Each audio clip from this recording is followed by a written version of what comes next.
testing equipment, molds.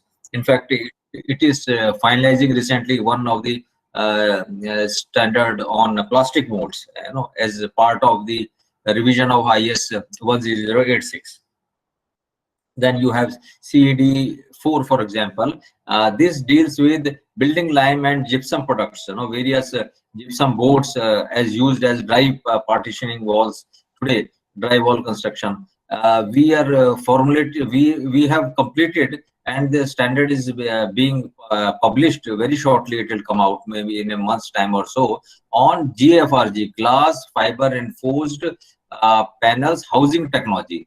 The GFRG technology standards have been framed. These will come out as IS 17400 and 17401 for material, 17400 for code of practice for GFRG construction of buildings, 17401 2020. So these are being published.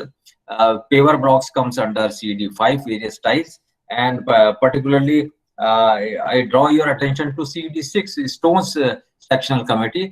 We have set up some of the new areas within stones section committee pertaining to engineered stones. In fact, there are two ISO committees which are there,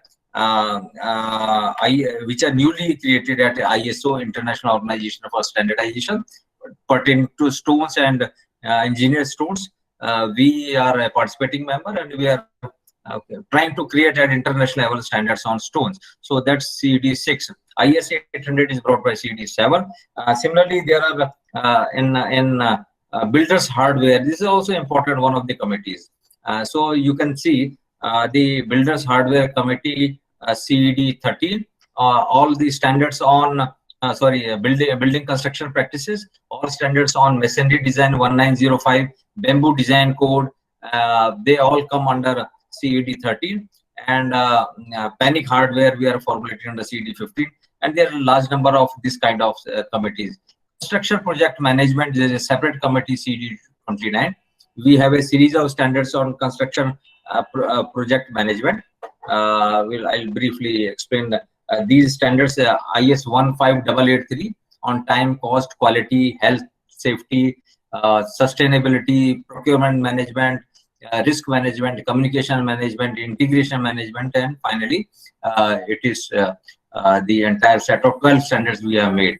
If it is project formulation appraisal, under CED 29, we have made standard on 16416, that is guidelines for construction project formulation and appraisal. We have also a standard 16601 pertaining to standard for guidelines for health and safety, welfare of workers at site. So those are some of the standards under CED 29. We have stabilized soil blocks and clay blocks and various kind of bricks under CED 30, including guide for making stabilized soil blocks. And 875 or loading codes fall under 37. Special structures like 16700, safety of tall concrete structures fall under CED 38. Special structures section committee. Earthquake engineering, where 1893, 4326, all those standards are there, is under the technical committee, CED 39. Dr. CVR Murthy is the chairman of CED 39. And similarly, there are different chairmen for each of these section committee, and there are members drawn from academics, users, manufacturers, R&D institution, laboratories in each of them. Then waterproofing, dam proofing, soils and foundation. We are revising the entire set of machine foundation codes. Then you have National Building Code section committee, which is solely responsible for preparing the National Building Code of India. Then particularly low income housing on prefab construction, CED 51. We have a low income housing standards IS 8888, 4x8, which is under CED 51. Similarly, we have standard of prefab concrete construction, design and construction code, which is 15916. That is also under CED 51. So various concrete products including those products which utilized fly ash, slag, and such materials, all precast concrete products, concrete block, AAC blocks, RCC pipes, all those come under CD 53. Incidentally, under CD 53, we have also formulated a standard on geopolymer concrete, which is 17542, sorry, 17452, which is 2020, which has also been published and is notified. So these are some of the 1786 or reinforced pre-stressing standards fall under CED 54.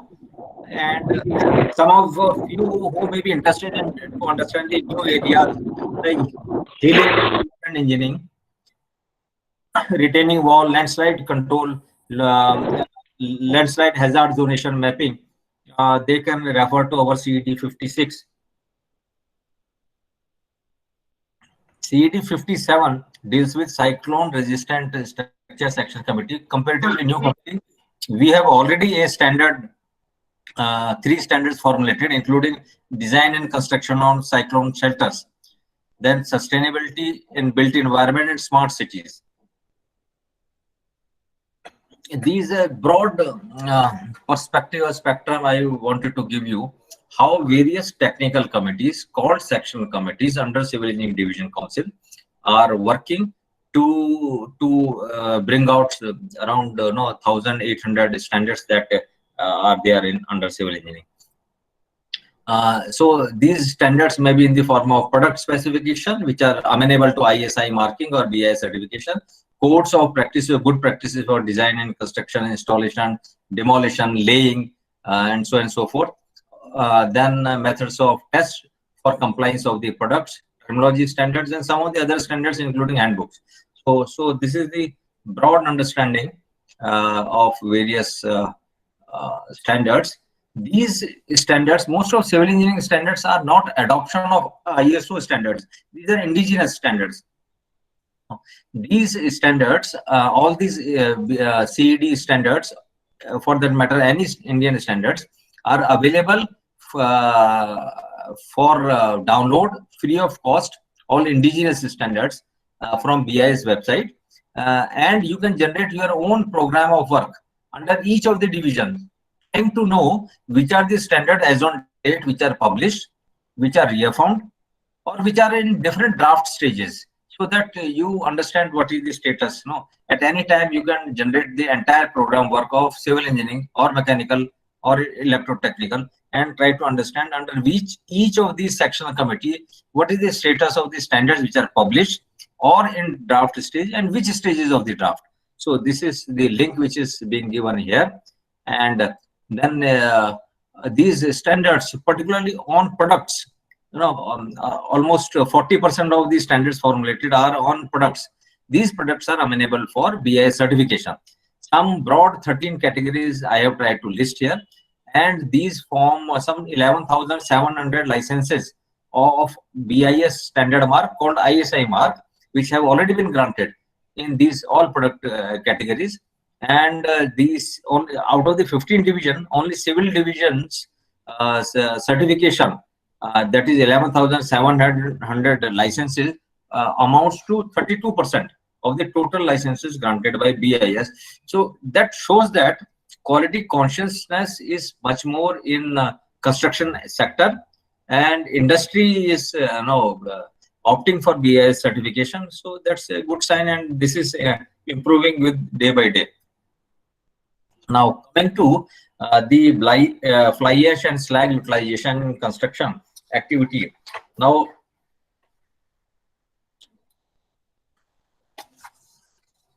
on this particular area, I would like to highlight some of the important aspects. Of course, in general, we are aware that there are large number of wastes which are there. But then waste is called waste because we have not understood its potential. The moment you understand a potential of any so-called waste, it becomes a resource. And then it is marketed, it is sold, it is purchased, it is utilized, it is used to enhance the properties also. Fly ash is one such material which is very sought after today. BIS formulated its standard as early as in 1966 in the name of IS 3812 in 3 parts, part 1, 2, and 3, and subsequently this was amalgamated in 1981, and therefore again is divided into two in 2009 and again in 2013, which is the latest version of IS 3812 on fly ash. Slag is another area where we thought it is a waste, but we knew the process of granulation. In fly ash, we knew that if it is a dry fly ash, it will have a pozzolanic activity. If it is finer and it is well burnt, and similarly in slag, after granulation, it will be very cementitious in nature and could be utilized as part replacement of cement. So initially, we had a slag cement in IS 455. The number itself says it was formulated in early 50s. 455, because then by the number of the standard you will know when it was formulated. So the initial, when BIS started making standard in 1947, the initial first standard is IS 1, national flag. Similarly, IS 269 is for ordinary Portland cement. So it was made quite early. And 455, 456 concrete code, and 455 that Portland slag cement. So we made without a separate specification for slag. The specification of slag was first introduced in 455 itself as the requirement for making Portland slag cement. Later on, a separate standard was carved out of it as IS 12089. The story of utilization of slag or fly ash or such other so-called waste materials from industrial waste material or agro material is available in each of the products. For example, we have a large scale, large girth trees available, so we made planks out of it. Planks were joined together to make tabletop, or joined together and braced to make ledge, braced and batten door. But such large girth timber was not available, so it was peeled to make plywood. Even that entails a lot of waste. So that waste was used to make battens, and we made blockboards. And from blockboard also a lot of waste emanated. We made particle board. Then also there were a lot of other materials which were available, which are not used as a particle board. We made fiber board. So you can see how the numbers are changing. Coniferous timber is IS 190, non-coniferous 1326. When you come to plywood, IS 303. So number, because later in years we improved upon the technology or invented the technology, we made a standard. From plywood, we went to blockboard 1659. From there, we have particle board 3087. From there, we went to MDF, medium density fiber board 12406, which is much later. So similar, this is why I am trying to share some of these understandings, so that you can historical perspective of development of materials could be understood. On waste utilizations, once again, the fundamental understanding has to be the non-utilization of a waste is the one extreme where it is dumped and used for some purposes for which it is underutilized in terms of its capacity of utilization. Then inefficient exploitation of waste. We may not have technology to exploit. We may understand that it has a lot of potential. It has got calorific value. It has got durability enhancing properties. But then we did not have enough understanding. So maybe we have not researched it properly, and then we did not have technology. From this, the other side of the coin is, if we do not understand a material well, what we'll do? We will do overutilization of traditional materials, because that is the kind of workmanship we have, that is the kind of technology we understand, and that is the kind of standards which are available to exploit the traditional material. So it used to happen, and it will continue to happen. The waste material over a period of time will become traditional material, because we have understood, researched, characterized, and understood its importance and its utility in terms of technological appropriateness.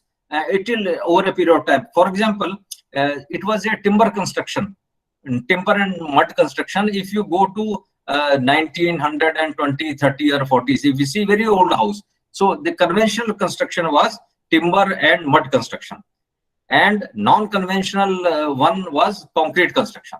Today we say concrete is a conventional construction, and we say other technologies, maybe prefab technology or technology of GFRG or other waste material based things are composite construction.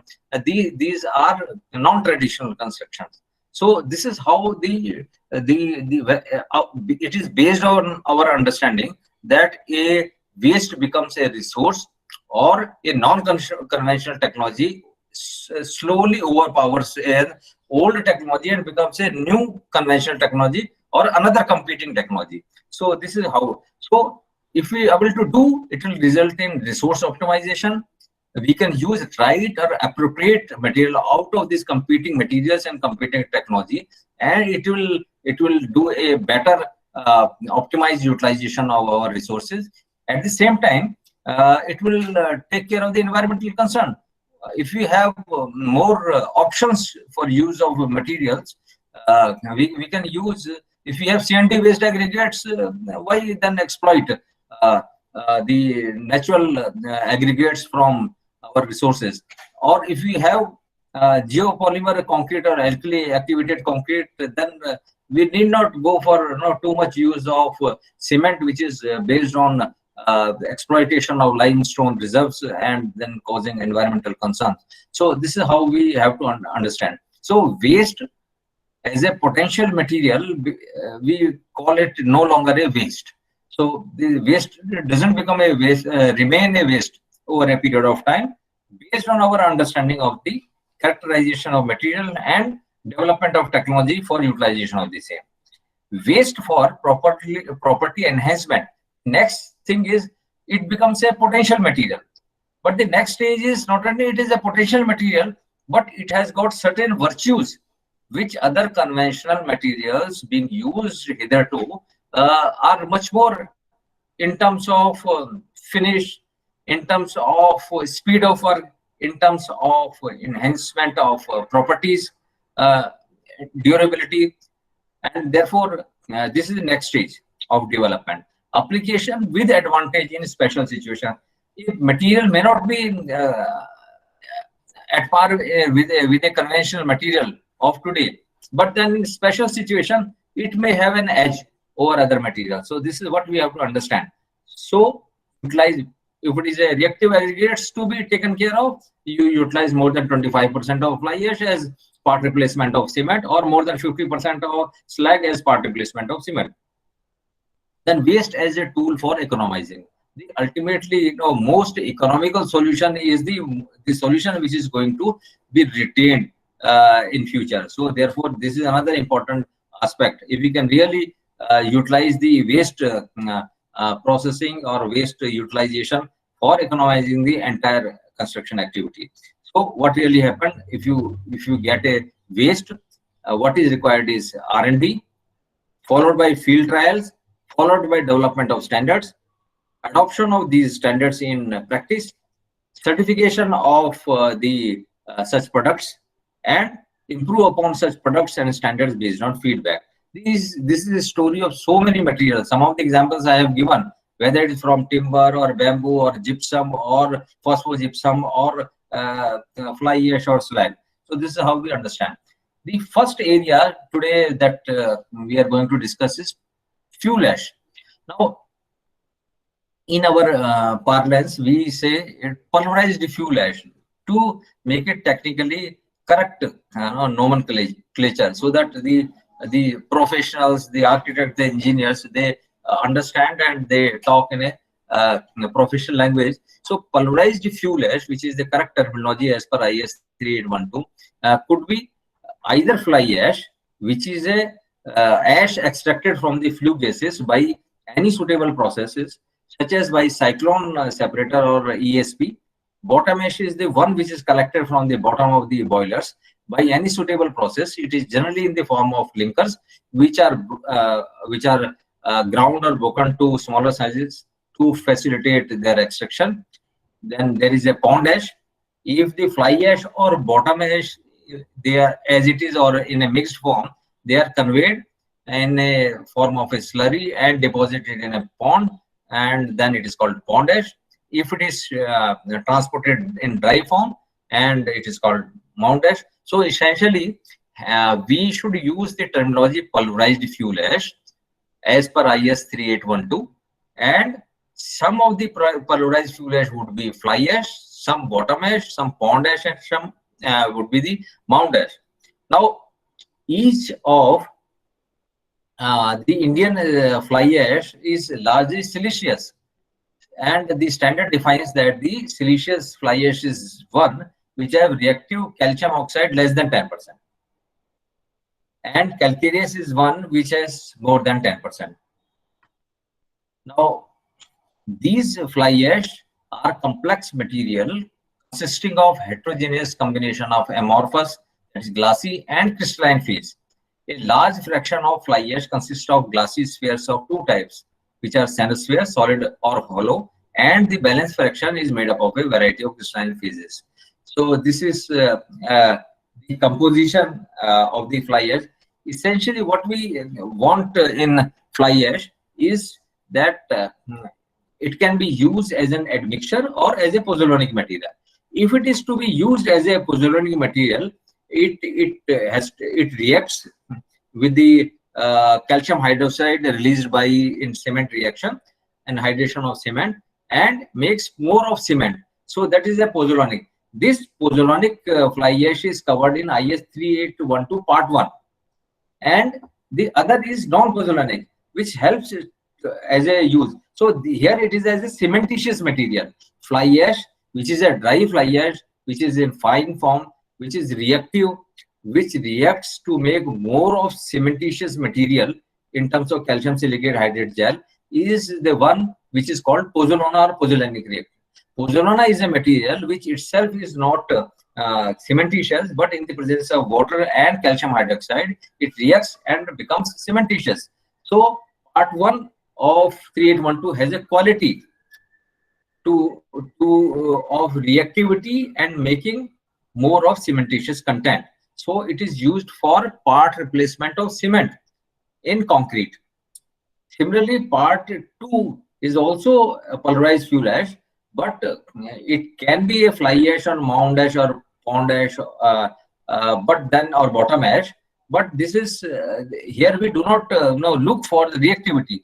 It is for a pore filling, and here when we look for reactivity as a pozzolanic material, it has to be essentially a fly ash. So in part 1, only fly ash is permitted to be used, not bottom ash, pound ash, or pond ash or mound ash. So this is the difference between the two parts of IS 3812. Then there is another standard on pulverized fuel ash, which is used as lime pozzolana mixture application 15648. So these are the standards on fly ash. Now these standards are used in various types of products. I would try to share if I have to. I think I have to I'll try.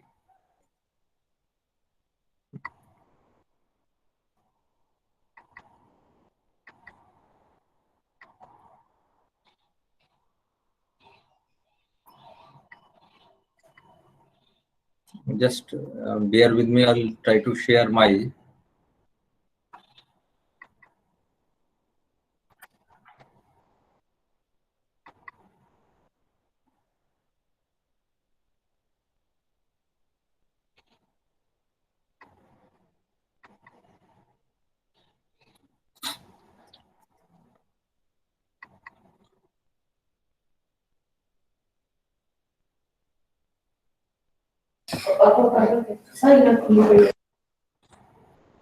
Is it? Yes, sir. Visible, sir. Is it visible? Yeah.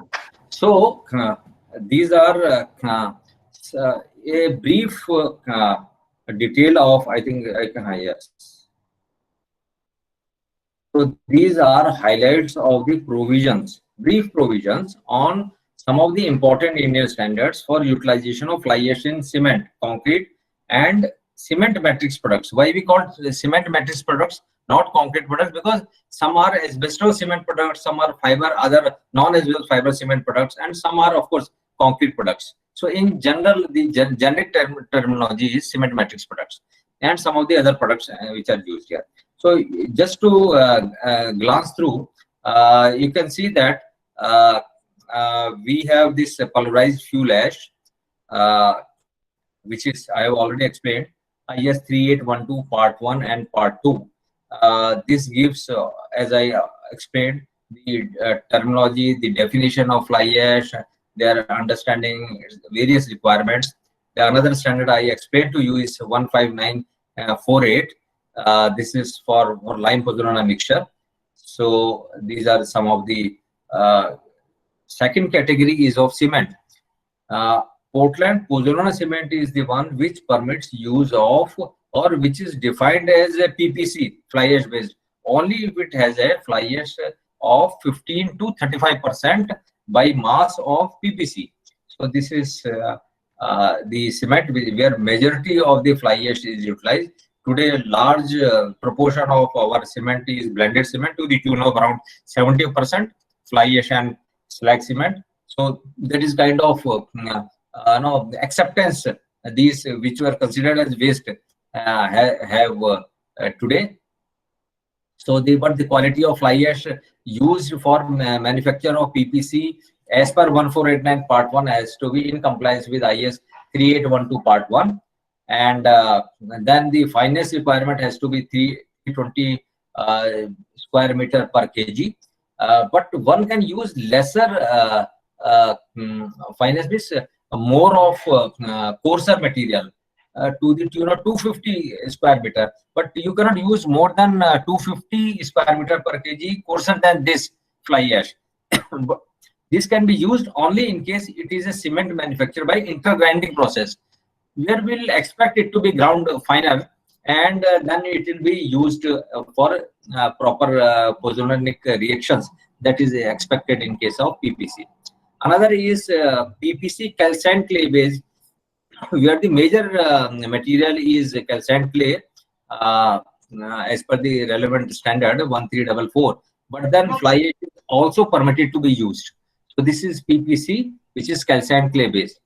In case of OPC also, fly ash is permitted to be used to the tune of 5% as performance improver.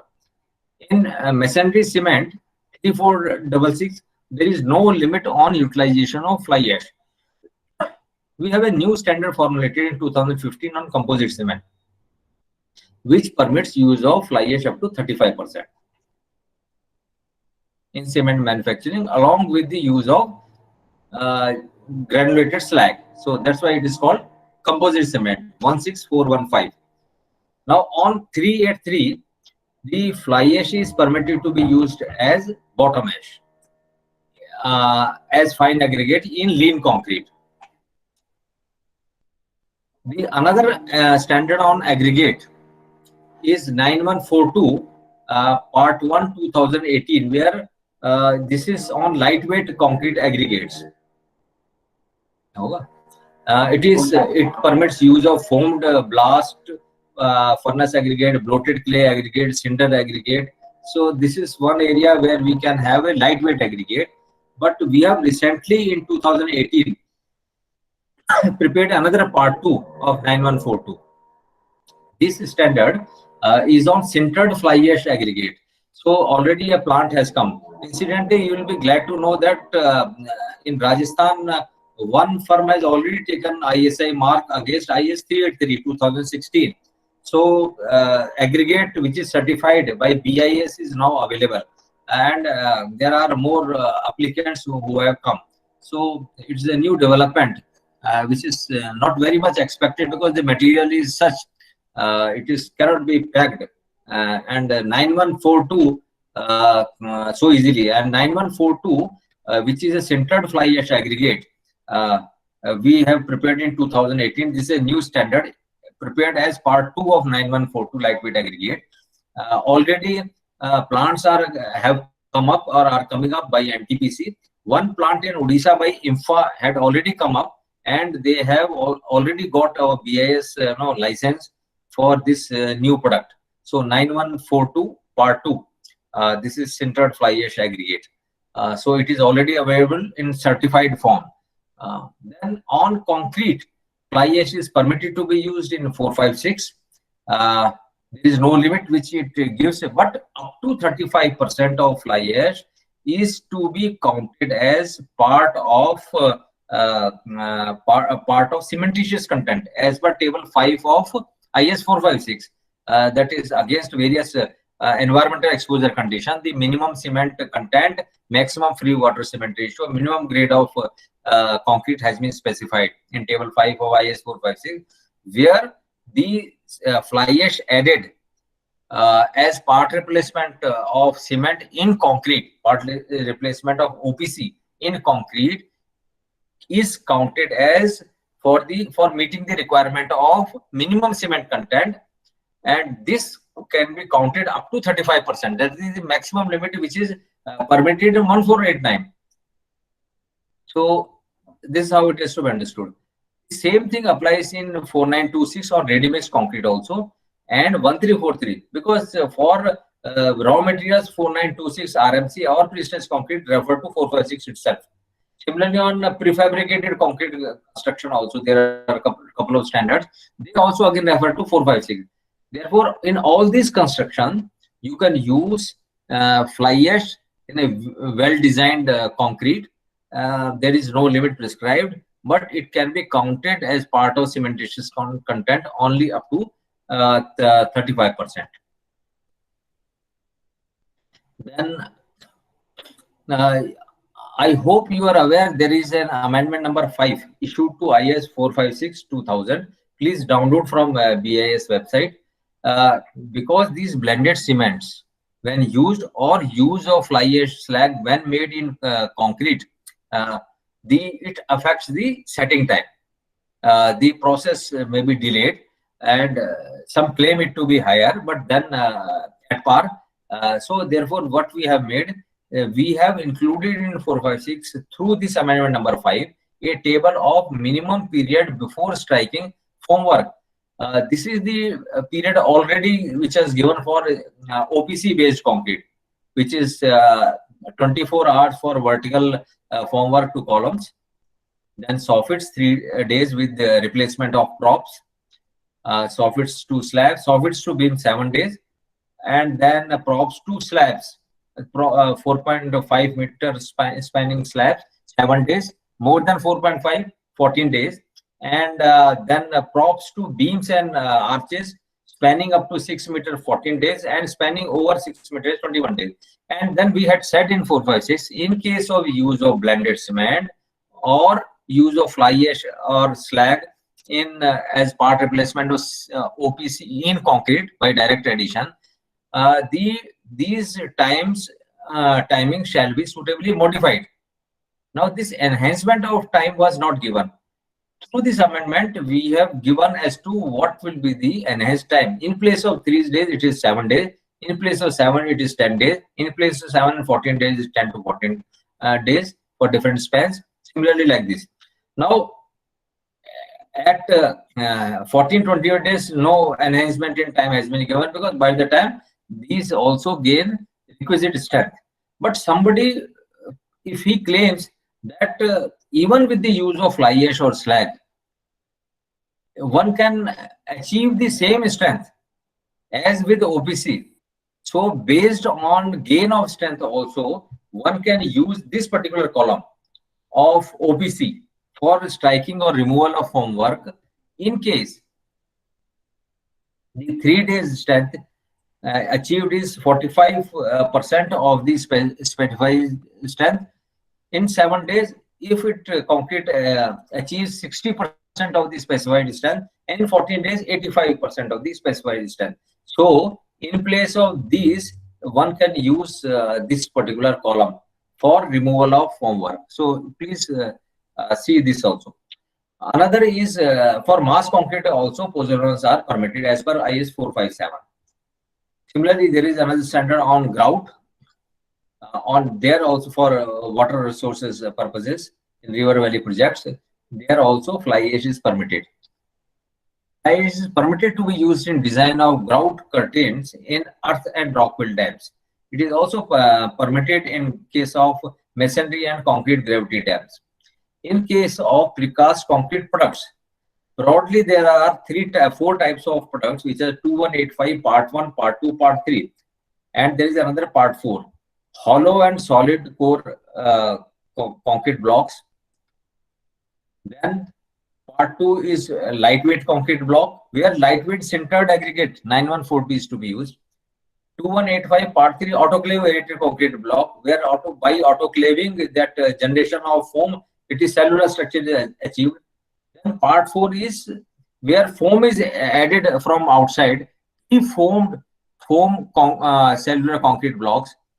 And in case of another one, which is concrete stone masonry block, where stone blocks are used, stone pieces are used, which economizes the block construction 12400. In all these cases, fly ash has been permitted to be used. So please, up to 25% largely in case of solid and concrete blocks, up to 20% in case of lightweight concrete and autoclave aerated blocks, and similarly for other types of blocks also. No limit has been specified in a couple of cases. So this is how you can use. These are also permitted to be used in AAC wall slab and AAC roof slabs, floor and roof slabs. So 6072 and 6073. Incidentally, 6072, 6073 and AAC blocks as per part 3, these are all available with BIS certification with ISI mark. So please use all these presentation and this statement are available with the organizers, Dr. Praveen Kumar Agrawal. So if you require, you can have a copy of some of these things. So we have other precast concrete component like cable covers, precast reinforced plant guards, precast concrete septic tanks, precast concrete lintels and sills, and manhole cover and frame. Then concrete street lighting poles, precast concrete pipes, then precast concrete curbs. These curb stones along with their accessories like channels, edgings, quadrants, these are all amenable to utilization of fly ash and slag as given in the standard. And this standard, particularly this curb stone, has been revised in 2020. It is going to be one of the, because a lot of road work is going on. So these curbs, channels, edgings would be used large number. So we have revised this. These are all amenable to BIS certification. There are a number of partial prefab components which are used to join together and make either wall or floors.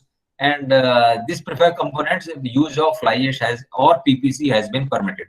So this is a large body of standards which help you effectively utilize. These are various kinds of L panel, roof, joist, flooring, and RBC. Then you have concrete stone masonry blocks.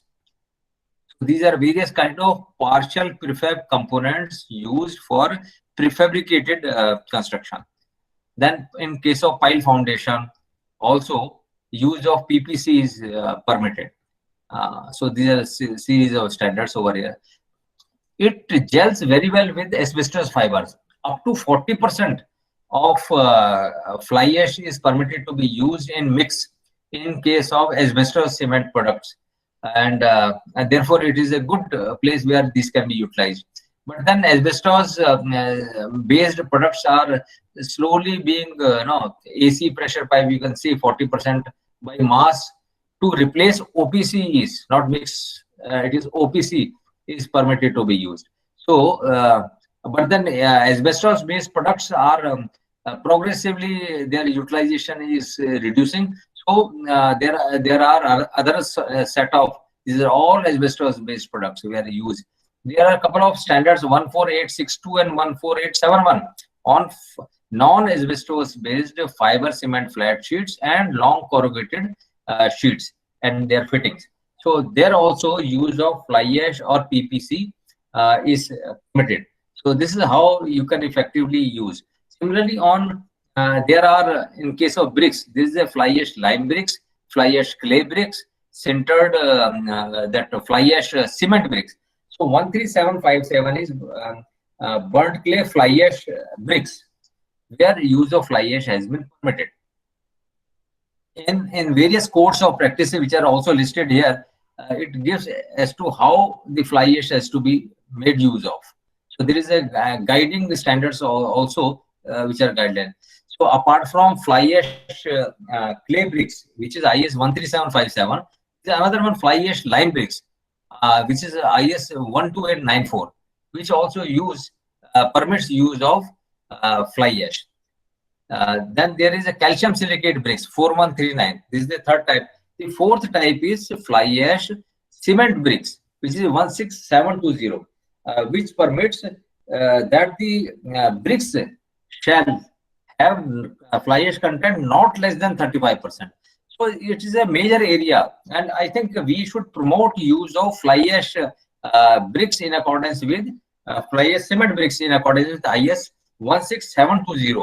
It's a new standard in 2018 where we wanted to promote fly ash utilization along with small amount of cement added therein.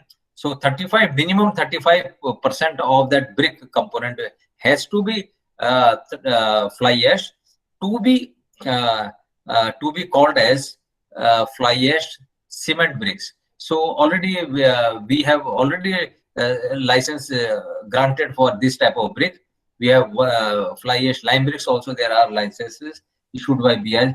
We are expecting that a massive revolution will happen because of this fly ash cement bricks. The kind of quality 16720, if somebody is able to achieve, I think this will be a major shift in the utilization of these building blocks. Similarly, lime pozzolana products, there are a number of them. There also there is a guidelines for utilization as well as product standards. So these are some of the standards just to highlight and give you some confidence as to how the fly ash based standards is a complete ecosystem has come out. I hope I am this PPT is again visible to all of you, Dr. Praveen. Yes, sir. Visible, sir. Yeah. Okay. So the next stage is on another area, which is slag. This slag is developed simultaneously with iron blast furnace or electric pig iron furnace. Then non-metallic product consisting essentially of glass containing silicates. I'll just hello, मैं presentation में हूं कल. So this slag is developed simultaneously with iron in blast furnace or electric pig iron furnace. This is non-metallic product consisting essentially of glass containing silicates and aluminates of lime and other bases. The composition of slag essentially contains silica, alumina, lime, and magnesia. So it is same that of Portland cement, composition largely same, but it requires a catalyst which is provided by calcium hydroxide, so that its cementitious nature gets activated. The granular slag is obtained by further processing molten slag by rapidly chilling or quenching with water or steam and air. When slowly cooled, it turns into a dense, hardened, hard to grind, compact crystalline mass and has very little reactivity. When cooled quickly, forms slag glass with which maximizes the hydraulic properties. It has got a lot of glass content. As per standard, it has to be minimum 85%. The method of gradation has an impact on extent of glass content, and therefore, as I said earlier, the process R&D process and understanding of the material will help in more engineered product. So your coal, its pulverization, its burning will ensure the right kind of fly ash, which is a raw material today. Similarly, the proper granulation effort will ensure proper glass content and therefore right quality of slag. So the glass content is nothing but an important property impacting reactivity and utilization in cement manufacture, concrete making, and other similar applications. Now, these are as compared to 3812 part 1, part 2, and the one for lime pozzolana mixture for fly ash. Similarly, we have 3 standard for slag. One is IS 12089 and developed in 1987. Before that, slag requirements were given in the respective cement standard or concrete wherever it was used. Now a separate standard had come in 87 on granulated slag for the manufacture of Portland slag cement. Essentially, these are nothing but blast furnace slag. Then 16714 GGBS, granulated granulated blast furnace slag, that is GGBS, was formulated in 2018. We have licenses already granted for with ISI mark certified bagged material is available today. 16 for both were 16714 and ultrafine GGBS 16715. So if it is to be used for direct addition, 12089 can be used during intergrinding in cement manufacture, and it has to be ground to be added in concrete. But this is the one which is readily available for either intergrinding or blending in cement manufacture process or direct addition in concrete. So direct addition in concrete as it is can be done. This would facilitate and has facilitated utilization of certified GGBS, which could be directly added in concrete by RFC plant or by site batching and mixing plants in concrete making. Then ultrafine GGBS is more for manufacture of high strength, high performance concrete. So this is again also certified and it is available at your disposal. Now with this, we have another sort of similar information available for the utilization of slag. So I will try to just help you glance through this also. So if we see this, we have similar to fly ash a series of standards which we have developed for utilization of iron and steel slag. For example, slag 12089 we have already discussed. 16714 is ground form GGBS and 16715 is ultrafine GGBS for further enhancing the properties by addition of small quantities to enhance the properties of concrete. And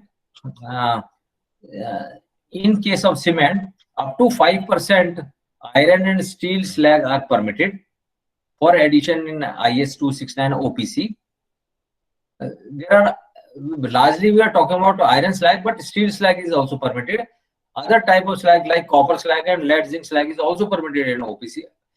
Total amount should not be more than 5% of performance improvement, be it fly ash alone or slag alone or combination of fly ash, slag or other performance. There are 10 performance improvers that are minor additional constituents which are permitted to be used in IS 269.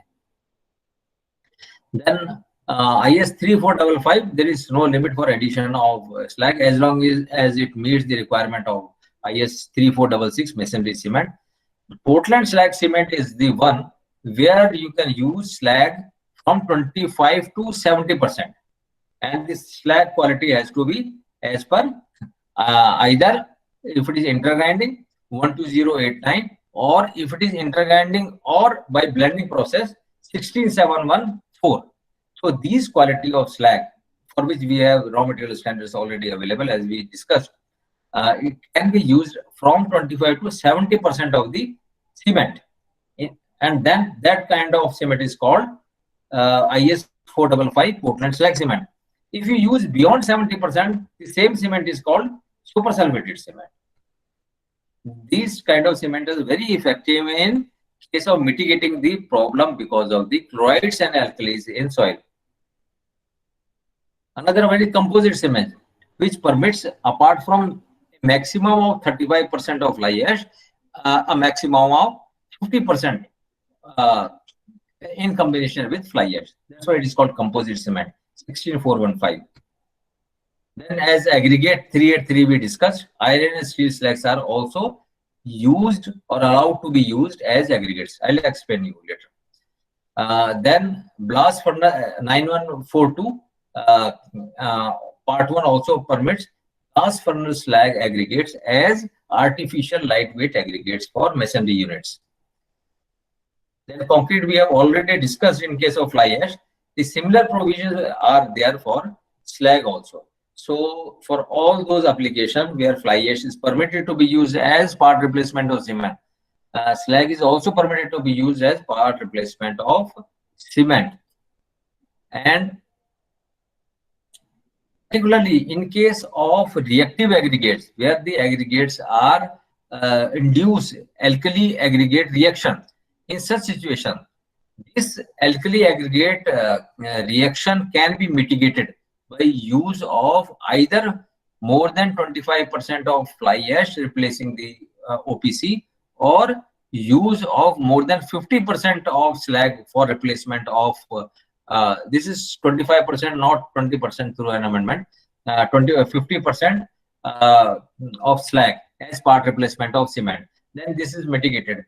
Otherwise, you have to use what is called low C3A cement, which is sulfate resistant. Not really. These are the two options. So in case of reactive aggregate, either we can three conditions are important: availability of moisture, availability of alkali, and then reactive aggregates. So we have to, if we cannot change the aggregates, we cannot the condition of moisture being there, then you have to reduce the alkali from the cement. So what you have to use? You have to proportionately replace by either 25%, not 20%, 25% of fly ash, or by minimum 50% of slag, so that proportionately alkalis get reduced, and therefore alkali aggregate reaction would also reduce accordingly. And similarly, for slag is permitted to use for mass dams and other massive structures, and in case of various precast concrete products. So these are same or similar products which permit use of fly ash. So this is just a list to just keep you apprised of how standards have permitted or promoted use of these materials. Now, coming to how standards really, I feel I have also, yes. So we'll continue to give a sort of recapitulation thereafter. So on standards, why we should look for a standard? The role of standards in utilization of waste is substantial, because why waste is one is difficult to utilize a waste is because lack of confidence. The confidence level is built because of promulgation of standards, that these are adaptable or adaptable technologies. These are duly researched and tested. Therefore, R&D work on production of different waste, and they are products from indigenous sources at various national laboratories. This is the first step which characterizes the waste and its potential for various utilization. In some cases, some situation it is quite useful. In another situation, it may be deleterious. So we understand through characterization, understanding of the material itself. That's the waste. Users may not be utilizing the full potential of the advantage of these products in terms of lower price and desired quality. So therefore, if we do not have standards, what really happens that some isolated uses will happen, but because of lack of confidence, we will not be able to bring economies of scales, because that kind of confidence is not there. So isolated some utilization will happen. Then there are factors hindering proper utilization, which is quality variation and lack of appropriate technology, creating loss of confidence and restriction in its use. Because the power generation, in case of thermal power plants, the objective is power generation, not ash generation. So there may not be a proper attention to the quality of fly ash that must come out. They want a quality of power to be produced and distributed. So therefore there is maybe a lack of appropriate technology which may restrict the confidence or the use actually. And similarly, if the quenching is not fast or proper, the slag quality will not happen properly. Therefore, these are important factors. Standardization for wider use by bringing confidence in the mind of users. When you set standards, it is imperative that fly ash has to be reactive, its fineness has to be 320 meters square per kg, its lime saturation, lime reactivity is somewhere 4.5 MPa, and therefore automatically what is being produced is tested against the benchmark. It is usable. It enhances the value of the product itself. Now, the standards form the basis for acceptance. Therefore, these are well researched and they are formed as a result of wide consultations among the stakeholders, those who produce that is the power plants, the steel plants, and those who utilize it, and those who are R&D and laboratories and academic institutions. Then standards facilitate transfer of technology. What is happening worldwide is understood through the language of standards. Standards get formed, the international technology, the best technology of research which has happened will be transferred through the route of standard to the products and the various services. Standards are dynamic. If something further improvements happen, we can still review, we can amend, we can revise. Already there are a number of amendments issued, including 5 to concrete code itself. And if it can be withdrawn if a newer or better technology comes and that supersedes. And in terms of same scope of material, introduction of a new building materials through standards, we have done large number of them. We made a bamboo design code itself. We have made now the standards on GFRG technology, and therefore flattened bamboo. We have made standards on, as you said, sintered fly ash aggregate. So therefore the new standards, they bring new, sometimes we do pre-standardization. Unless you make a standard, people would not use it. So sometimes the utilization has to be proceeded by formulation of standard also.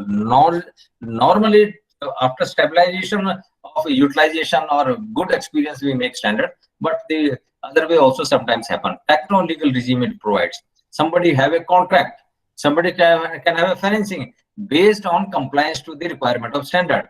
It provides a basic training material for capacity building of people who are going to manufacture, who are going to use, who are going to further research on that. So what we understood that there are 15 types of cement. Many of them promote use of fly ash and slag and other waste material also as performance improver or as admixture or as a composite cement.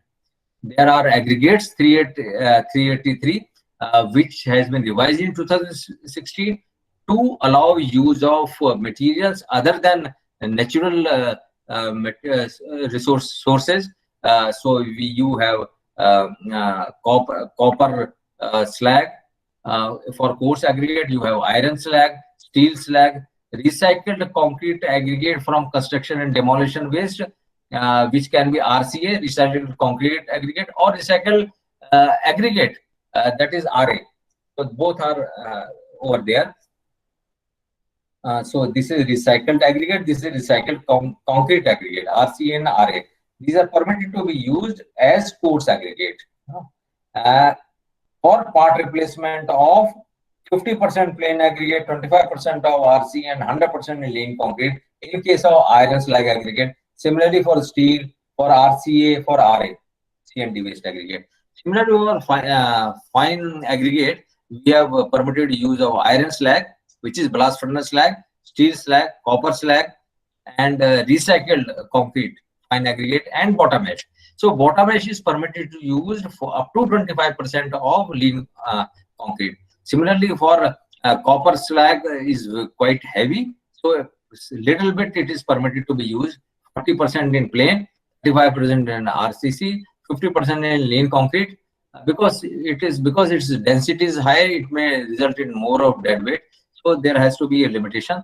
But in case of coarse aggregate, because of the same reason, this is not permitted to be used. So this is the broad framework. This has been done based on the research on each of these material at the National Council for Cement and Building Materials, NCB Ballabgarh. They have done further research on each of these aggregates, particularly CNT based aggregate and bottom ash. So these limits may get modified over a period of time. So back here, we talked about 383, that is the revised aggregate code standard, and then 9142, lightweight aggregate for masonry units, part 1, lightweight sintered fly ash aggregate for all application, masonry units as well as structural application. So today, one can try and venture even structural concrete using part 2 sintered or structural load-bearing structures using sintered fly ash aggregate. So this is some of the developments. Just to keep you abreast of what more we have done, 456 is currently under revision. In case of revision of 456, I will not be able to say much right now, except that we are writing commentary also this time, clause by clause commentary. 1343 and Priestess Concrete Code and 456 are being 1343 is being subsumed, along with Extreme Weather Concreting Code 7861, and 139 Detailing Code is also being considered to be subsumed in the revised Unified Concrete Code, that is revised 456. We are including high strength concrete, including their design parameters up to M100 and their design methodologies, and high strength steel bars of FE 550 and 600 are being considered. Then we are including in this revision of 456 steel fiber reinforced concrete, polymer modified concrete, lightweight concrete, and roller compacted concrete.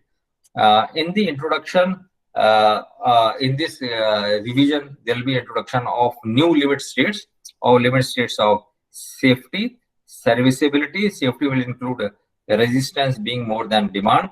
Then serviceability against deflection, rotation, width of cracks, vibration, and relative movement of joints.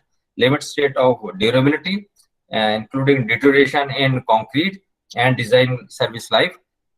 Then limit state of integrity, redundancy in structure and redistribution capacity in members. Limit state of restorability, that is limiting the damage to the spalling of concrete cover and yielding of longitudinal bars. So introduction of new methods of analysis would also be there, including finite element analysis, second order analysis, and strut and tie analysis. So yeah, this is briefly what we are going to do in 456. Shortly, the first draft would come, but you'll have to wait for that. We have revised concrete mix proportioning in 2019 10262.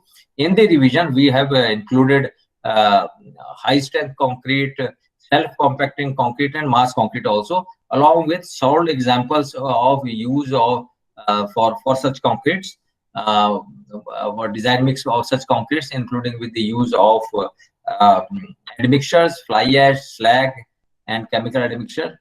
1343 is going to be subsumed here, and the revision of 456. RMC 4926, as you know, you may be aware, perhaps this has been brought under BIS certification along with quality system certification ISO 9001. So this is another area where we have now certified RMC can be made available. So that is one more thing. Then other standards, particularly 16700, structural safety of tall concrete buildings, has been brought out in 2017. We have brought out a new standard, 17452, 2020. That is on geopolymer concrete or alkali activated concrete for precast products. So it is currently for unreinforced precast concrete products. As the research at NCB, it is based on the work done at NCB.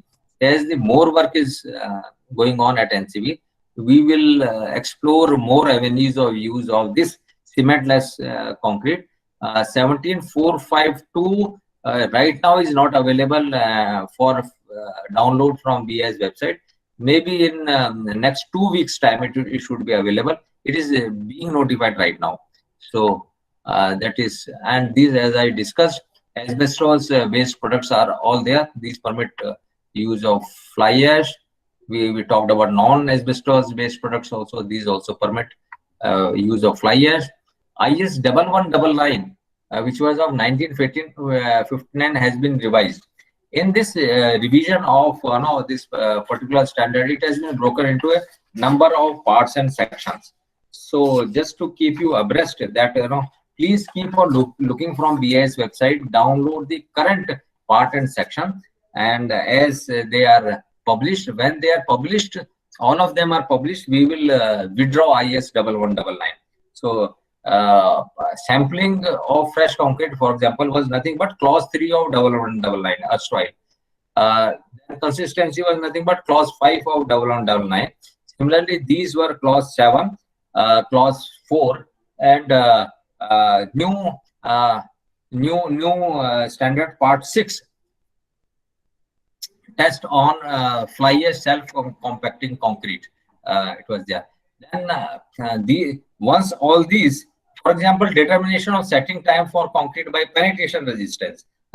This was earlier in the form of 8142. So now with the publication of this, the 8142 has been withdrawn. So this is how it is happening. So what we are really doing, that we are bringing all the standards on fresh concrete testing under one regime of IS 1199. So please keep on looking. You can see that 7 parts have already been published. Other work is going on. Similarly, in case of 516 on hardened concrete, that was for fresh concrete. Now it is for hardened concrete. Some parts have and sections are published, and others are in the process of making. So these are 11 parts which will ultimately, some parts are further divided into sections. So just keep on looking at the latest version. You should be aware that these are some of the new standard. Microfine cement has also been published. It can be used for various applications, including grouting application. 16693, and already there are certification and licenses are already there, and you can have a certified product used in your various projects. As I already said, GGBS and UGGBS are already there. Fly ash cement bricks has been published, and flexural strength method of test for flexural strength and toughness parameters of fiber reinforced concrete has been published in 2020 as IS 17161. Alkali aggregate is being notified shortly. We are also working on precast concrete, manholes, precast sandwich panels, dry mix mortar, ultra fine fly ash, also dry RMC, and various projects we are still working. And maybe with the passage of time, these standards will also come, and these are all amenable to certification, so you can have certified material. Please visit BIS website to understand the certification of RMC. You can purchase certified RMC today. You can also go and list out which are the companies which have been certified against which IS number, and what are their details, so that you have an informed choice if you want to procure any of these material or try to know the status of certification in the country. Now, the entire process we talked about, development and building construction, or the construction is today is nothing but safety and sustainable safety. But this safety today is also in terms of safety of environment, safety of people who may be persons with disabilities and the elderly. So today's mantra is sustainability is the mantra. Sustainability encompasses having development which is orderly, safe, and accessible and functional. So if you have something which is safe, which is functional, which is accessible, that is accessible for everybody, for persons with disabilities and elderly, and it is therefore then we say it is a sustainable proposition. I think time is also running out. The approach to sustainability has been included in NBC, including the latest edition of NBC, NBC 2016, the National Building Code of India 2016, Part 11, Approach to Sustainability.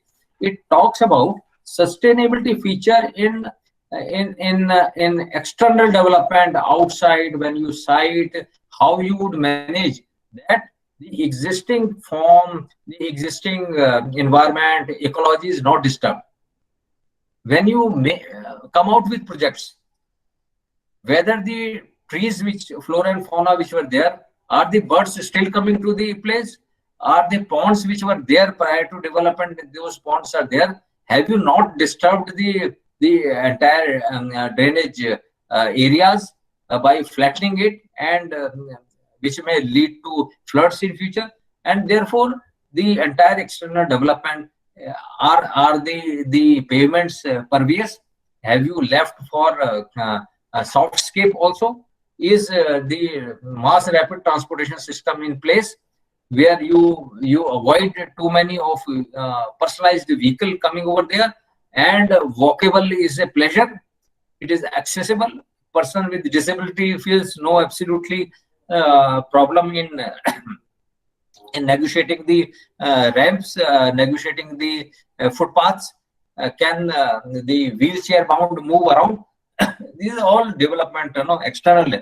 Within the building also, it has to be utilizing natural lighting, ventilation, indoor air quality, HVAC, everything taken care of. So envelope optimization by properly designing the building envelope. The material selected, as we discussed, couple of materials we discussed today, but then there are scores of such materials. All these materials have been discussed briefly in Part 11, Approach to Sustainability, including Flyash, Slag, and these kind of materials which are for making concrete. Water and waste management, integrated management. What is waste is also water. You waste can be processed to give you compost, to manure, to give you more of water for non-potable application. So waste is really not waste. So it talks how to do, what to do, and the implications. The building services optimization, the various services, lighting, ventilation, electrical installation, acoustic sound installation, noise control, lifts, escalator, moving walks, IT-enabled building, various services which go into making the buildings, today's complex buildings and towers, functional. Those have to be also sustainable. Then construction practices, least harm.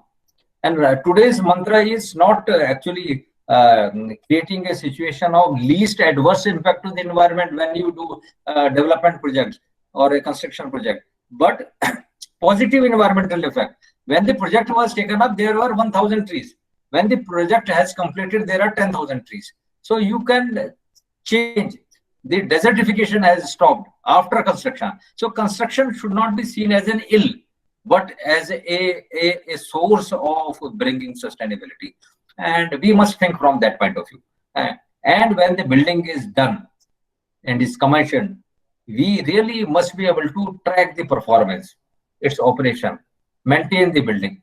So it gives us a sort of a satisfaction from the kind of water we got, how much has been reduced in terms of the comparative utilization by some of the other buildings which may not be sustainable, and how which area is deficient. So if you track area wise, that area can be addressed to, and it applies for power also, it applies for everything, including for maintenance also.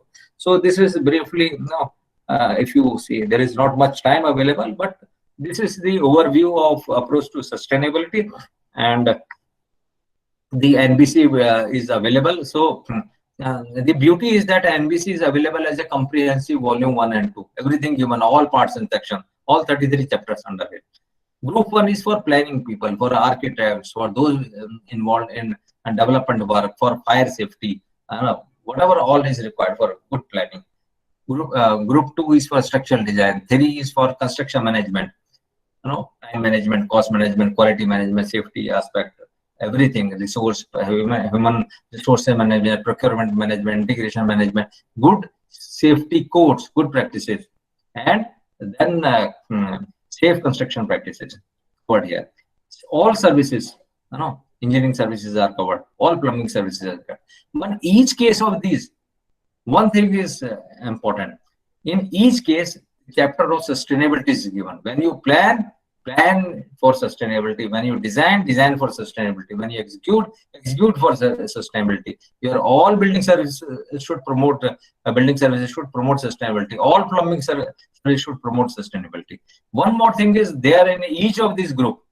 When you want a group-wise NBC, is part 0 integrated approach. How various professionals, whether it is architects, town planners, civil engineers, structural engineers, building services engineers, landscape architect, urban designers, contractors, all supervisors must work in a coherent way through design team, through execution team, through operation and maintenance team, and the entire thing is given. NBC, like other indigenous standards, is available for free download from BIS website, but hard copy, if you want, it has to be purchased from our nearest branch office, or it can be ordered directly through the BIS website.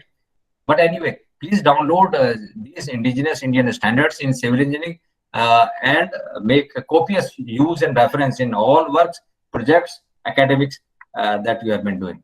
New areas that we are working, within another 2 minutes I'll finish, is on new standards, UPVC profiles for doors and windows.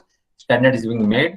Method for wind load, performance testing of doors, windows, and ventilators for wind load, water tightness, air tightness, sound insulation of UPVC or aluminum, wood polymer composite board, flattened bamboo board, boiling waterproof bamboo mat board, and then medium dusty fiber board, MDF flooring, aluminum composite panel, ACP. Some of these drafts are already out. Some of them have finalized also. Some are under preparation also. Then new test methods on anti-slip for slip resistance for ceramic tiles. Then we have standards on erection of transmission line towers, a new standard on communication and broadcasting towers, and code of practice for firing range. This is for defense. Sustainable development indicators already published for sustainable development. Now we have also already finalized for smart transportation, smart parking, vocabulary. Now we are making indicator for smart cities, indicator for resilient cities, structural sealants for use in glass facade building, red trap bond and draft has been prepared. Then metal framing for gypsum, fire damper, fire safety of commercial kitchen, fire safety in a hospital, fire perimeter fire barrier, smoke and heat control system. Then we are making holistic seismic hazard map of India. The research is going on. This is R&D based through IIT Roorkee. Seismic design and detailing of new structures. IIT Madras, some research project has been given to them. Post-earthquake damage assessment of structural elements in pipelines and performance-based design. These are again from IIT Bhubaneswar and IIT Madras. New standards on structural use of confined masonry. In seismic 1893, new part 6 on base isolated structure has been finalized.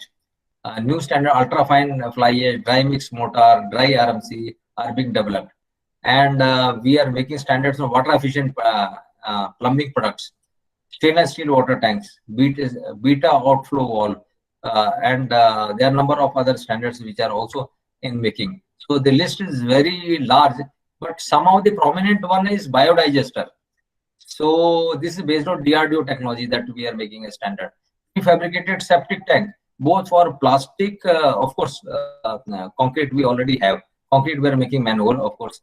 Exit hardware, then precast concrete manhole, precast concrete inspection chambers, crib retaining wall. We have a separate technical committee on hill area development engineering.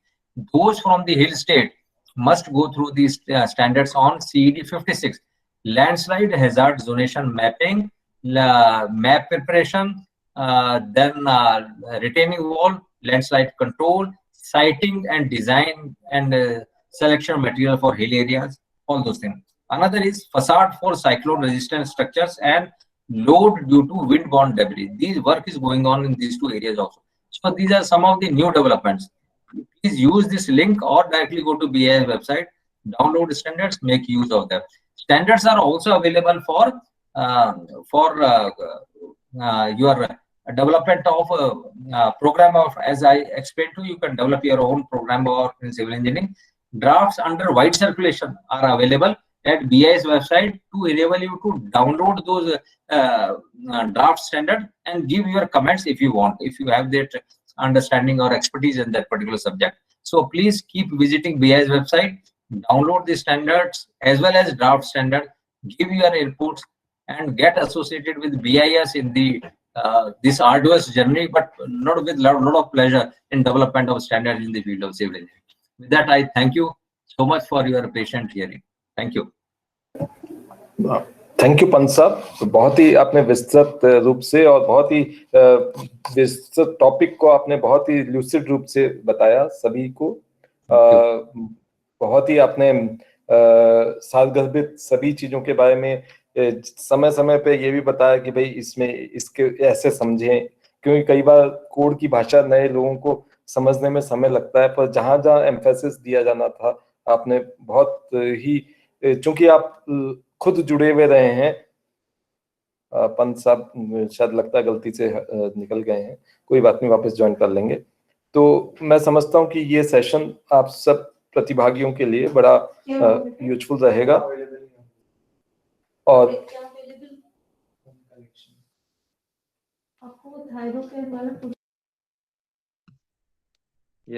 इसमें camera भी on.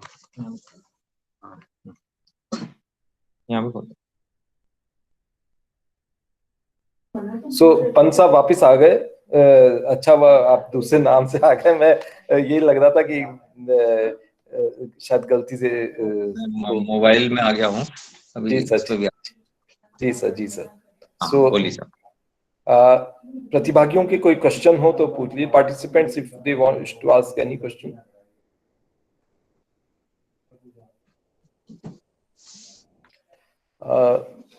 अभी तक जो मेरे पास feedback आया है, Google form link भी मैंने दिया था, तो उसमें भी सभी ने काफी ब्रिलियंट बताया है और हमने 1 से 3 तक की रेटिंग मांगी थी, तो अभी तक मेरे पास जो 70 फीडबैक आए हैं, 70 में से 68 ने 3 दिया और 1 या 2 ने 2 दिया है। तो इससे आप समझ सकते हैं कि कितना अच्छा रेटिंग मिला है। चलिए सर, मैं all could participant, if any participant wish to ask anything.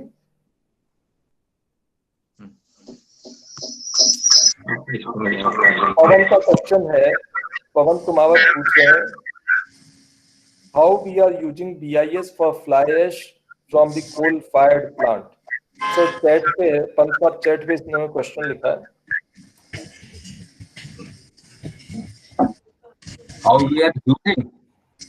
how we are using BIS for Flyash from the coal fired plant.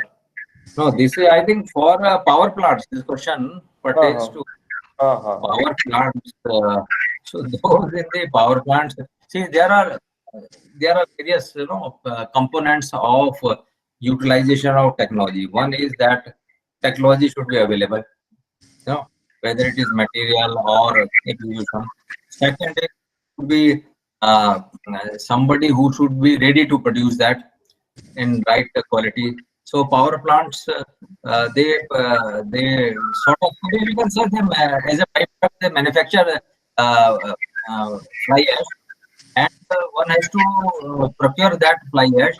There are certain systems in place today, and in fly ash utilization is also monitored by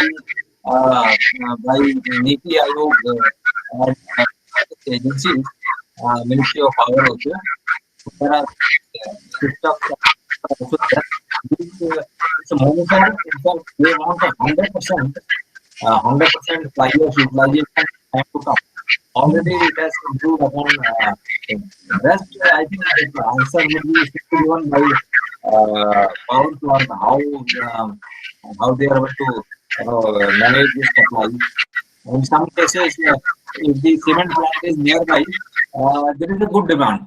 If the cement plants or place of utilization is a little far away, then there are issue because transportation cost becomes higher. So these things we have to handle over a period of time. There is one question: if any IS standard for recycled aggregate concrete? Yeah. As I said, recycled concrete aggregate, that is construction and demolition based aggregate, are in two form: recycled concrete aggregate and recycled aggregate, RC and RA. So these are covered by IS 383. These are permitted to be used as part replacement of aggregates from natural sources. So please visit, go through IS 383 2016, not 1970. So that defines these aggregates. These can be also certified as per that.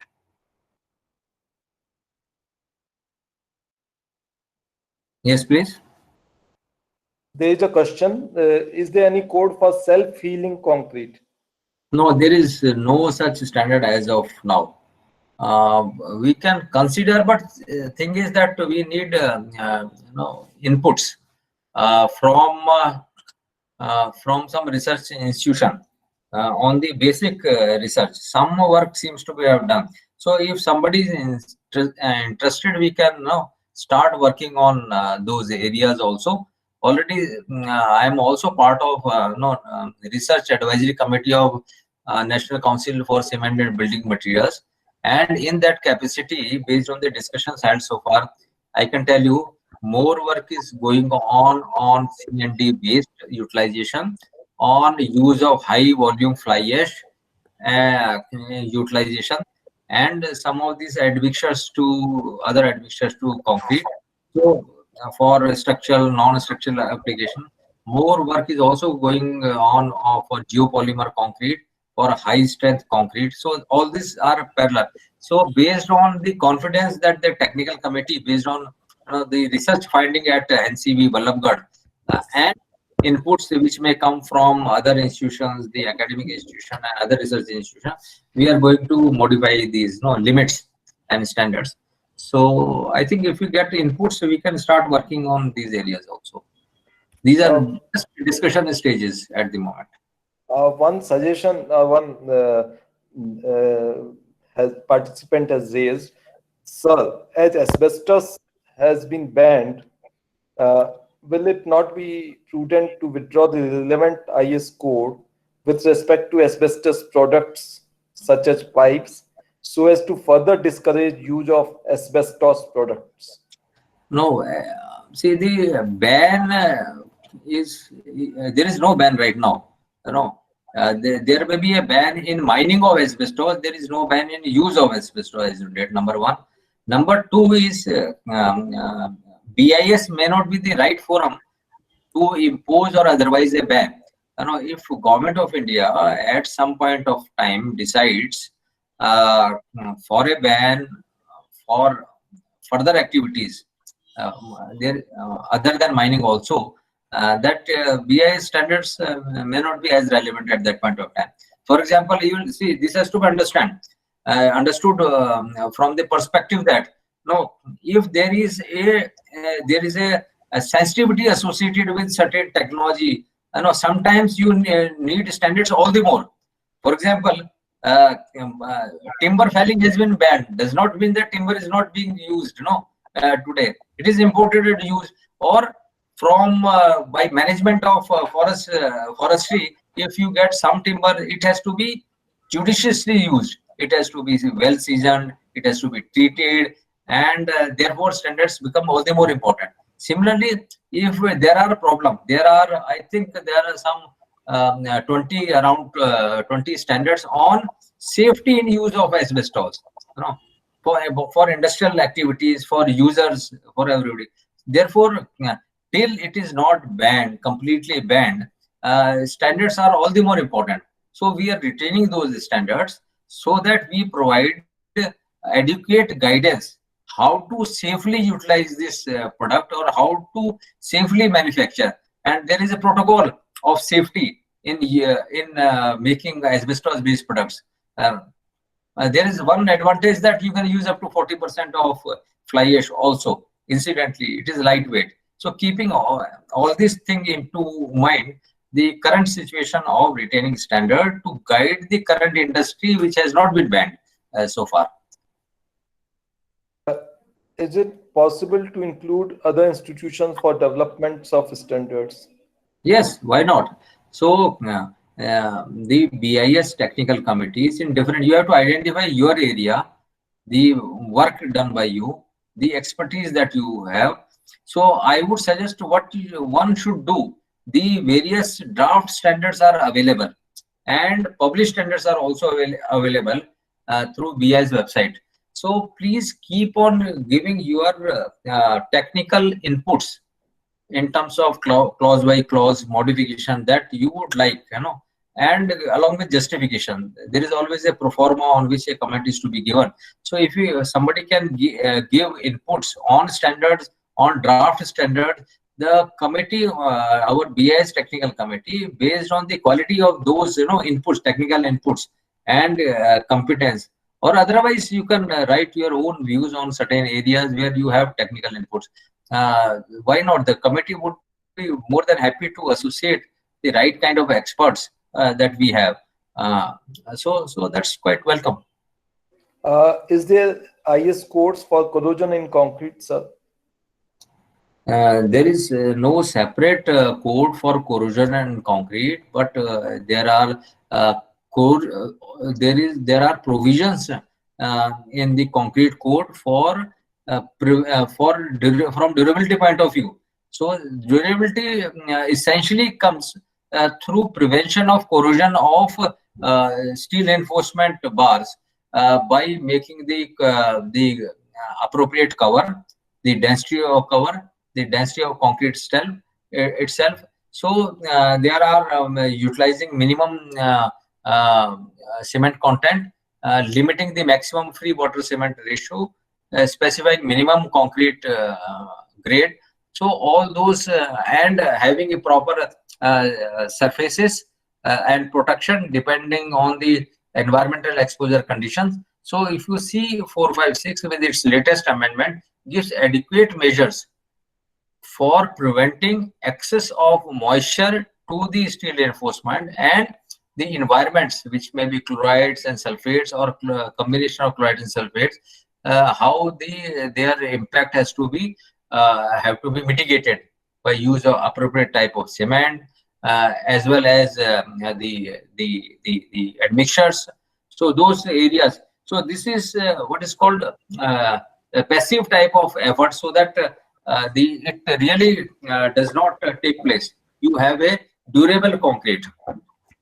But there are also already in market certain concrete inhibitors. So let us see if we can try in as part of this, because already the standard on admixture is there to ensure that we have a right kind of concrete which is compact and which minimizes the water cement ratio, and therefore it is durable, it's not susceptible. Another area that we are working in 456 revision is that we were party to development of a lot of ISO standards.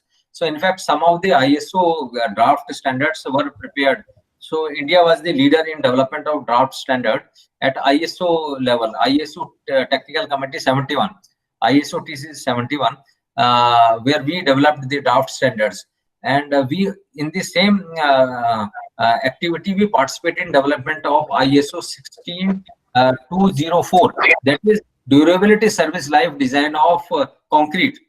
So that concept is a lot of research was done at, again, I will say NCB Ballabgarh, and they have incorporated in the draft revision of IS 456 certain prevention of certain mechanism which affect durability, including carbonation and chloride diffusion in concrete.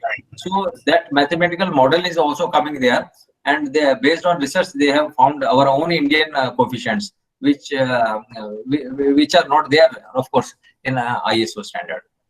So that is the way we are doing, but we can work on concrete inhibitors also as a material.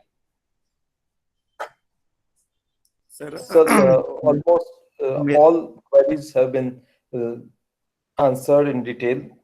So I feel privileged to thanks one on behalf of every participant and on behalf of Rajasthan Technical University. Question है sir, जब हम M50 एवब design करते हैं sir with PPC cement, तो एल्कोफाइन या micro silica भी add करना पड़ता है। अगर सर उसमें क्रिस्टलाइन भी ऐड करते हैं तो मिक्स में काफी स्टिकीनेस आ जाता है, उसको रिड्यूस करने के लिए सर कोई सजेशन सर? नहीं, वो हमने अभी अमेंडमेंट नंबर 5 देखोगे आप ना, आपने अमेंडमेंट नंबर 5 देखा है 456 का? हमने उसमें, हाँ, उसमें भी लिखा है कि ये स्टिकी हो जाता है if you use these materials like silica fume और micro silica, this makes it sticky. Offhand मैं नहीं बताऊंगा बिकॉज कॉन्क्रीट टेक्नोलॉजिस्ट का है, बट एक बात मैं सजेस्ट करूंगा, these area have been lot of work has been done, और इसमें कुछ we should go for more training. If you can have more training program and under the similar for concrete mix preparation, a lot of programs are being organized by NCP Vallabhgarh on this, because they helped us in development of 10262 the standard. आपने ये अखिलेश कुमार जी ये देख लिया है 10262 mix design का नया code 2019 का? देखा है सर। हाँ, तो ये मिक्स डिजाइन पे ट्रेनिंग भी देते हैं विद ऑल दीज क्वेश्चंस। मैं आपको नहीं बता पाऊंगा इस समय एग्जैक्टली कि इसमें इतना स्टिकी होगा तो क्या करेंगे या कैसे करेंगे। सो इट हैज टू, हमने अदर एडमिक्सचर के साथ डिजाइन किया है सर, अदर और कई क्रिस्टलाइन के साथ सर। तो दिक्कत यही आ रहा है सर, मिक्स इनिशियली जब मूव करता है मिक्सर फ्लोबल रहता है, बट 2-3 मिनट के रेस्ट के बाद ही वो काफी स्टिकी हो जा रहा है। तो सर अगर हम जब साइड पे यूज करेंगे, अगर हमारा 10-15 मिनट लाइन चेंज करने में लग गया तो वो इशू क्रिएट कर सकता है। ये आ रहा था सर डिफिकल्टी मेरे को, इसके लिए पूछा है सर आपको।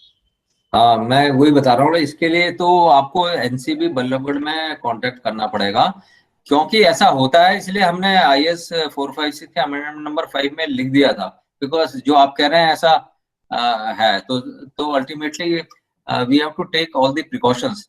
तो मेरे ख्याल से ये मैं 1-to-1 आपसे बात हम लोग कर सकते हैं इसके बारे में। मैं इसके बारे में और जो भी लेटेस्ट प्रैक्टिसेस क्या अडॉप्ट हो रही है मैं पता कर सकता हूँ, तो हम डिस्कस कर सकते हैं। ठीक है, नंबर मिलेगा सर? हाँ, मिल जाएगा आपको, मैं इनके थ्रू डॉक्टर प्रवीण, इनका मेल आईडी मैं आपको दे दूंगा अखिलेश जी, है ना। मेल से कांटेक्ट करके फिर जो तो फिर आपका नंबर भी ले सकते हैं। ठीक है सर। ठीक है। और कोई क्वेश्चन किसी पार्टिसिपेंट का? चलिए, बहुत हमें अच्छा लग रहा है कि this talk has been successful in arising interest in the participants, and I thank you on behalf of the Rajasthan Technical University, Kota, and on my personal behalf that you immediately accepted my request, and I am ever grateful that because I may share that the Bureau of Indian Standards under the leadership of Pant sir sends every draft code on for wide circulation if you are able to give them rightful suggestions. So you will get a lot of draft codes for comments regularly. So if you are active, you will definitely be involved in the framing of the codes. So with this note, I express my gratitude to Pant Sahab and BIS for sparing time from his busy schedule, and see you soon again offline. Thank you, Dr. Praveen. Anybody who is interested in getting information from us, आप लोग अपना email ID doctor Agarwal के through हमें भेज सकते हैं, और आप पार्टिसिपेंट्स के हमें ईमेल आईडी शेयर कर देंगे तो हम उनको ड्राफ्ट स्टैंडर्ड भेजते रहेंगे समय समय पर। हाँ, और मैं ईमेल लिस्ट शेयर कर लूंगा सर आपसे। ठीक है, ठीक है, तो धन्यवाद। और प्रेजेंटेशन सबको भेज सके तो अच्छा है, नहीं तो हाँ सर, अभी तो ये सोचा है कि हम इसका YouTube लिंक बना के साइट अच्छा, पे डाल देंगे, और ठीक है, AICTE भी डालेगा इनको, हम YouTube लिंक सारे पार्टिसिपेंट्स को दे देंगे सर। ठीक है, धन्यवाद। ओपन डोमेन में रह जाएगा sir. Thank Thank you you. so much sir Thank once you. again. नमस्कार। So if permitted, we may close this session sir. Yes, Thank you sir. thank Thank you. you, sir. So all participants, please join tomorrow morning early, 8:30 a.m. We have a session of art of living, as has already been communicated to everybody, and we have two technical sessions in the morning, 10 to 11 and 11 to 12. First session is from IIT Hyderabad, and another session is from Reliance Industry. You will feel that tomorrow's day is also a packed one. And afternoon session is Flyash in road embankment. Most probably a chief scientist from Central Road Research Institute, Delhi, will share his knowledge. Thank you all. I close. Thank you, sir.